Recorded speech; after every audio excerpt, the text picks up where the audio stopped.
eu acho que a gente pode tentar conversar um pouco sobre um tema que eu já trouxe algumas vezes no canal, que acho que tem a ver um pouco com o que tu estava falando. Não sei se agora se era o que a gente estava falando antes, ou a gente já citou aqui na live, que o trabalho remoto, que agora é meio que a realidade na TI, é o trabalho remoto também, e o campo da TI, eles são um campo que ele acaba sendo mais fácil de ser inclusivo para pessoas diferentes, né? Mesmo que nem eu disse, eu sou um homem branco cis, mas esse visual que eu tenho aqui, cabeludo e tal, com a barba meio mal feita e camiseta de banda, esse tipo de coisa eu sei algumas empresas, por exemplo, teve amigos meus que foram trabalhar na IBM. E a IBM é uma empresa antiga, assim.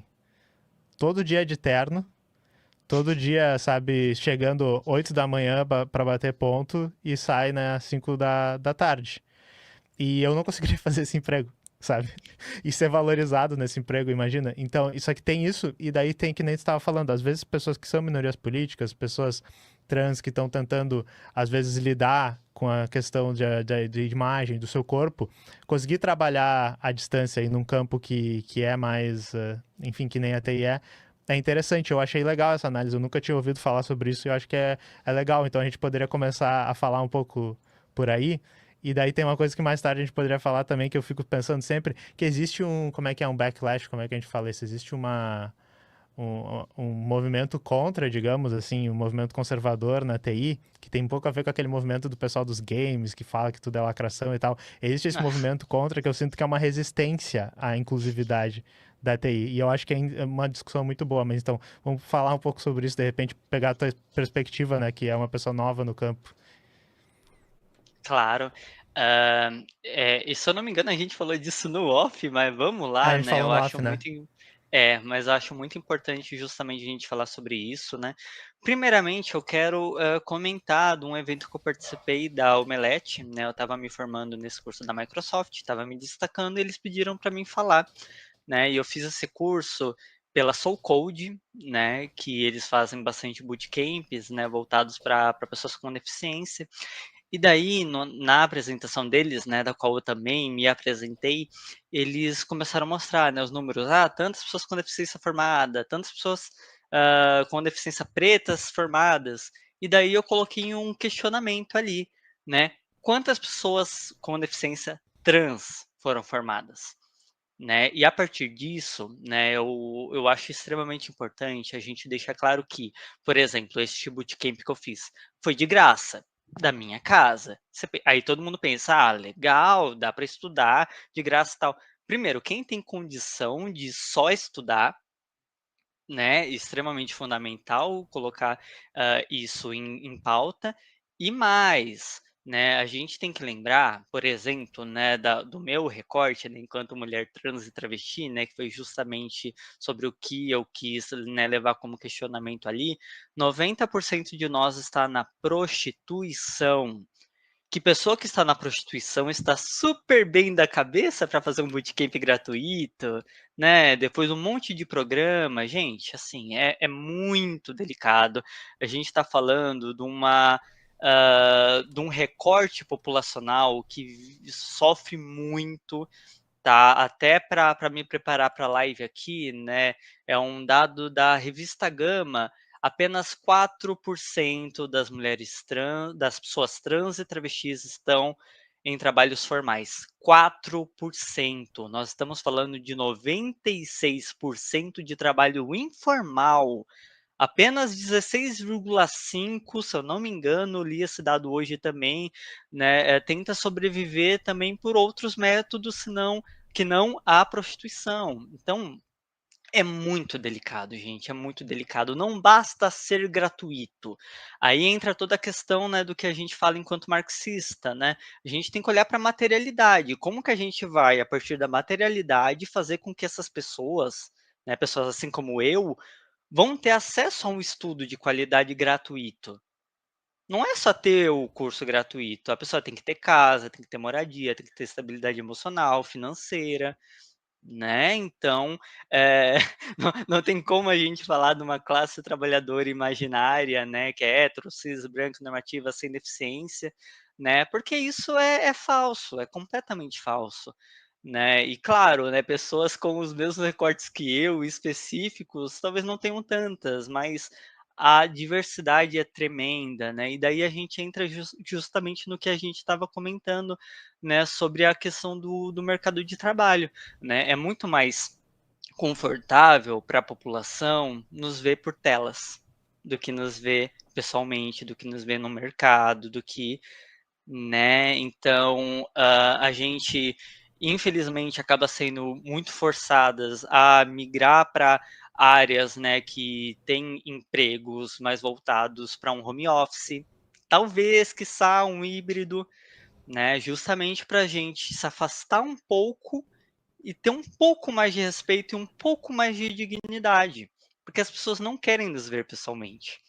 A gente não entra um pouco naquilo, né, que a extrema direita acha, né, que a gente só existe na internet, né? E é o que querem, que a gente só exista de forma virtual.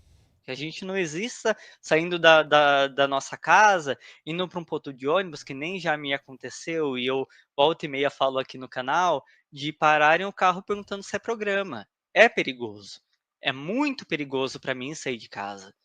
Muito perigoso, né. Então assim, é uma tristeza tremenda, né, isso que eu estou falando, né, não falo com tipo: "Nossa, que", sabe, "que legal que eu sei disso", na verdade eu queria que as coisas não fossem dessa forma, né, as pessoas têm que entender que a gente não fala isso para se vangloriar ou para se fazer de vitimista, a gente quer mudar essa realidade, a gente quer que as pessoas tenham dignidade, que elas possam trabalhar onde elas quiserem, né, que a gente não seja obrigada a ter que trabalhar por telinhas, porque querem isso. Claro, para mim é muito melhor, porque eu sou pessoa com deficiência, né, então não vou ser injusta, né, eu sou autista. Não gosto muito de interações sociais, mas, né, enfim, só né, levantando um pouco essa bola, né, desse assunto tão complexo, tão amplo, eu gostaria de saber um pouco também da sua visão, Lucas. Então, eu acho que tem algo muito interessante. Eu já adorei que realmente tu fez uma conexão que eu nunca tinha ouvido falar, que é realmente se fala muito essa coisa, não existe esse papo de trans fora da internet. Sim, mas é porque as pessoas trans se sentem nos ambientes públicos, se sentem, né, intimidadas, não estão querendo se expor assim. Então eu já achei bastante. A internet acaba sendo um espaço seguro, né? Se forma às vezes comunidades e tal, e isso eu acho que é uma coisa que também as pessoas têm dificuldade, porque às vezes entram nesses espaços onde daí as pessoas LGBT ou até outras minorias têm os seus próprios memes, suas próprias dinâmicas, e as pessoas daí vem, entra o homem branco lá e diz assim, meu Deus, esse espaço aqui é muito estranho e tal, então tem isso. Mas uma coisa eu acho muito interessante, uma coisa que eu queria pegar do que tu estava trazendo é que existe esse discurso do trabalhador metafórico que o pessoal fala, que daí imaginam, não, parem de falar dessas outras pautas, vamos falar do trabalhador. E daí imaginam um cara que não imaginam nem eu, né? Imaginam eu de cabelo curto, com a roupinha social e tal. Essa é a pessoa que a gente devia estar falando, né? Ou sei lá, imagina alguém que está trabalhando no supermercado e tal. E não imaginam toda a diversidade que tem. E isso é bastante importante. Eu lembro de um vídeo que me impactou bastante. É um mini documentário sobre a sindicalização do Google, que faz uns 2 anos agora criaram um sindicato de trabalhadores do Google. E tinha uma engenheira, eu não lembro o nome dela, mas era uma engenheira do Google que estava capitaneando o esforço. E ela falou que uma das dificuldades que eles tiveram, que ao mesmo tempo era uma das sucessos que eles estavam tendo quando eles superaram isso, é que os trabalhadores do Google têm muitos terceirizados lá dentro. E tem os terceirizados, eles fazem. Lembra quando eu falei aquela coisa assim? Às vezes não se considera coisas que são TI. Algumas coisas não são explicitamente TI, são pessoas que trabalhavam na cozinha, algum tipo de logística, limpeza, mas muita gente também é suporte e algumas outras funcionalidades que não é digitar código, né? E essas pessoas que são terceirizadas, elas, na sua maioria, eram mulheres, minorias também políticas.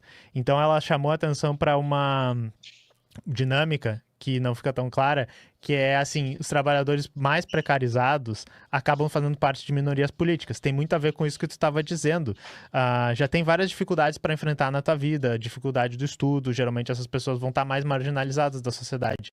E daí não é surpresa que a pessoa que não teve todas essas dificuldades, ela consegue estar um pouquinho mais acima, né, no estudo, na hora de chegar numa vaga, e acaba pegando as vagas melhores.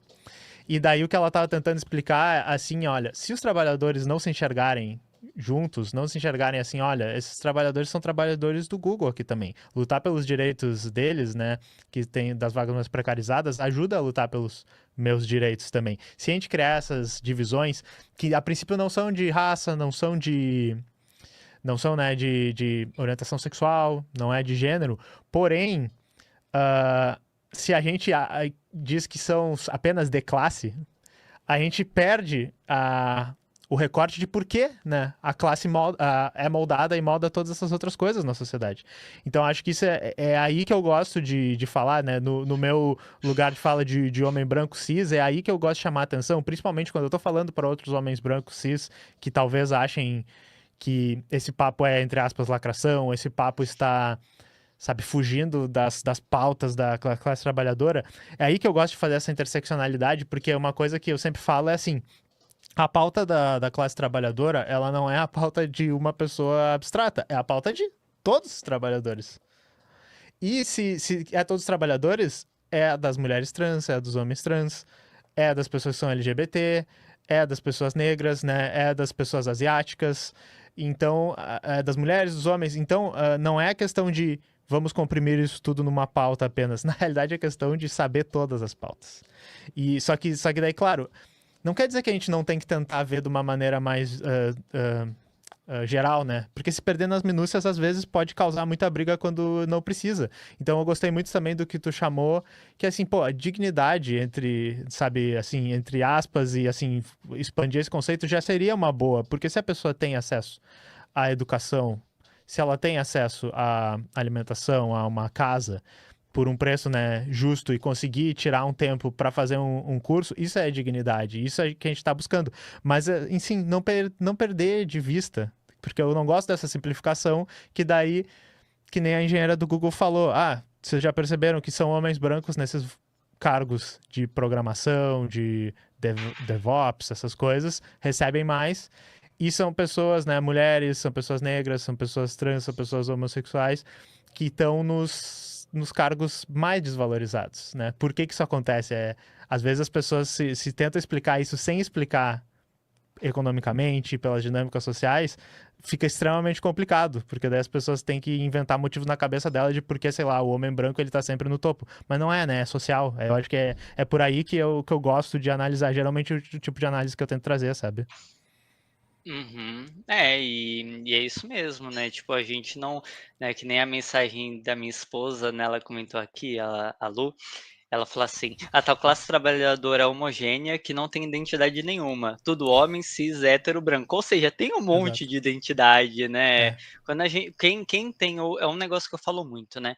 Quem tem o privilégio de falar que não tem identidade, tem muitas identidades privilegiadas. Esse é o fato, né? Porque, né, quando um senhorita Bira, né, fala lá na UOL em 2020, né, que o pobre não vai entender nada de gênero, claro que entende. Se ele trata o filho dele como menino, se ele trata a esposa como mulher, claro, a gente está falando sobre gênero o tempo inteiro, né?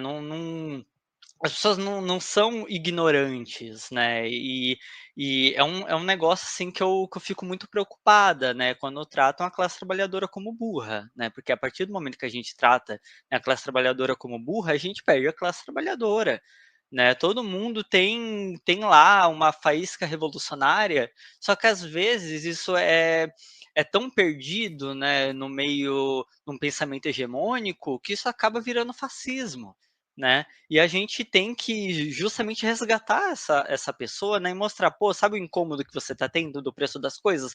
Não é do comunismo, né? É do sistema capitalista, é de como esse meio de produção funciona, né? Justamente, né, talvez, né, mas não só usar também do método freiriano, né? O Freire ele falava muito sobre política a partir do método freiriano. Né, ele, né, começava, né, com um pedreiro, né, ensinando a escrever cimento, ensinando a escrever, né, tijolo, e a partir disso ele começava, pô, por que o cimento tá caro? Né, como que o cimento vem até aqui? E daí a gente começa a explicar bastante sobre política, e aí que a gente ganha corações, né? A partir do momento que desumanizam, né, pessoas trans, travestis, pessoas negras, pessoas com deficiência, como se nós fôssemos sub-humanos, né? Pessoas que não, como vocês vão falar dessas pessoas assim? Né, a gente faz parte da sociedade, a gente pode não ser maioria, mas a gente é a maioria enquanto classe trabalhadora, né? A gente tem que lutar pelo mínimo de dignidade para todos, todas e todes, né? Daí entra muito numa questão, né, que a partir daí que eu comecei a me radicalizar muito, né? Pessoas gagas, né, não são consideradas pessoas com deficiência aqui no Brasil. Mas daí quando eu trago à tona, né, toda a minha vivência, né, e tudo que eu já sofri, né? Quando você gagueja numa entrevista de emprego, acho que você é insegura, não sabe falar, e daí vem um monte de estereótipo possível em relação a isso. Daí, quando te ligam, também entra, por exemplo, para mim, né, a questão de eu ser uma mulher trans, de provavelmente eu ser desrespeitada por causa da minha voz, entra a questão do autismo, que pessoas autistas normalmente têm dificuldade de atender um telefone, entra também a questão da gagueira, porque a gente não sabe com quem a gente está falando e a gente fica mais tenso e gagueja. Então, isso daí nos impossibilita muito de muita coisa, né? Para conseguir um emprego é muito difícil, gente. E daí entra, né, toda a questão, tipo, né, como se eu me vangloriasse, né, como se, nossa, olha como eu sou foda, eu me formei pela Microsoft, estou na Accenture. Gente, para mim conseguir um cargo júnior, entendam isso, para mim conseguir um cargo júnior, eu precisei ser destaque nacional na Microsoft. Um cargo júnior. Então a gente tem que falar como é difícil. Não é fácil, sabe? E para mim tá onde eu estou, também muita gente precisou morrer. Muita gente precisou lutar, muita gente ainda está lutando. E a gente ainda tem que lutar por melhorias, né? O retrocesso vem, a gente sabe disso, né? Daqui a pouco o Lula sai, quem vai entrar? Né? Será que todos os direitos que nós temos hoje estão realmente garantidos? Né? Se tivesse tido o golpe do Bolsonaro, estavam falando de uma nova Auschwitz aqui no Brasil. Estavam. Então, né, a gente tem que pensar nesse avanço e a gente tem que pensar, né, justamente de quem está na linha de frente, né? Será que, né, não, não julgando a pessoa, né, mas um homem branco, hétero, cisnormativo, ele andando na rua, o corpo dele é político ao ponto, tipo, de ser algo revolucionário? Sinceramente, não.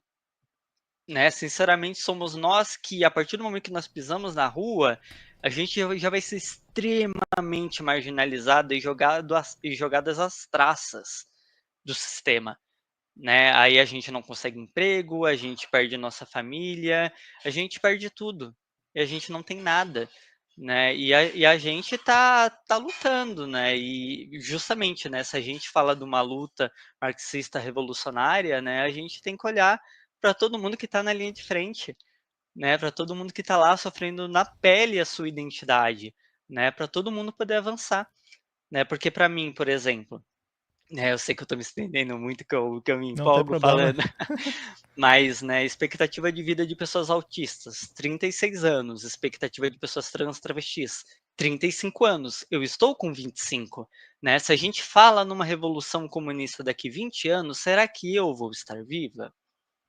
Não sei, né? Então a minha luta é diária, a minha luta não vai ser daqui 20 anos, quando eventualmente existir.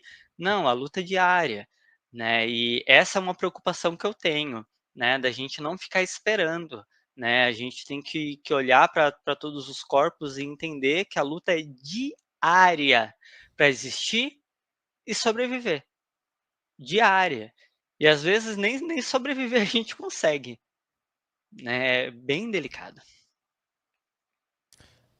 Eu acho tem várias coisas para explorar aí, mas eu gosto disso também porque isso é uma das a questão que tu falou da luta diária e da gente pensar, pô, a gente precisa de uma mudança logo, né? É uma das coisas que ajudou eu a me radicalizar, porque eu acho que politicamente eu tava sempre, eu sou mais de esquerda e tal, né? E e a necessidade, enfim, foi com o governo do Bolsonaro, acho que o Trump primeiro, depois o Bolsonaro, que eu fiquei pensando assim, tá, mas gente, a gente precisa modificar o mundo, né? Meio que fui chegando a essa conclusão e, E, enfim, basicamente isso que o marxismo diz, né? Maneiro estudar, mas a gente precisa modificar o mundo, né? Tem que estudar para modificar o mundo e tem que modificar o mundo para estudar. É basicamente isso, o marxismo definido, né? E foi isso que me radicalizou. Uma das coisas que é uma briga, né, dentro até do próprio movimento é essa coisa do tipo, tá, mas a gente tá buscando o objetivo final, que seria, né, sair do capitalismo e ir para um sistema melhor, que seria o socialismo, depois o comunismo, ou é a gente melhorar o dia a dia da classe trabalhadora, que é exatamente isso que estava falando. E meio que, de novo, como tudo é uma questão dialética, é uma questão que tem idas e voltas, porque isso é uma das coisas para falar do coletivo que eu faço parte, a Soberana.